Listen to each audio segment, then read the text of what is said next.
Hey guys, welcome to the second episode of Faith Talks, and I'm so excited to share with you what God has been putting in my heart through this small video. So if this blesses you, make sure you share it with your friends. Today I want to talk about the language of faith. And one scripture that comes to my mind is from Mark 5, when Jesus is surrounded by thousands of people.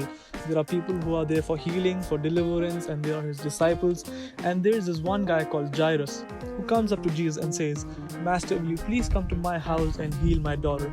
And I'm just imagining this entire scenario in my mind. When Jesus is walking towards that house, there's this other guy who comes up and says, "Do not trouble the master any further, because your daughter is dead." And for me, that is a moment of confusion, chaos, and conflict. And how Jesus responds to that really inspires me, because how we respond to the situation around us defines what's inside us. Jesus responded with the language of faith. He said, "Do not yield your heart to fear, but only believe."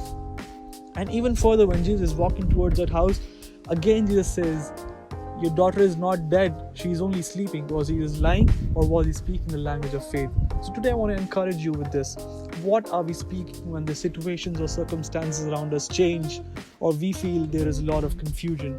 Are we speaking a language of fear, or are we speaking a language of faith, love, and hope? Matthew 12:34 says, "Out of the abundance of the heart the mouth speak." So if we have to fix our language, we have to fix what's inside our heart. And Colossians 3:16 says, "Let the word of Christ dwell richly in us."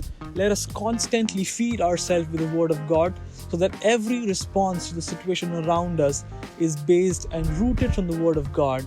And because it is a language, it is not something that any of us can pray and lay hands over you so that you would learn it. It takes practice, it takes patience, and it takes something that you need to be matured in. So by constant practice of this, we fix our language.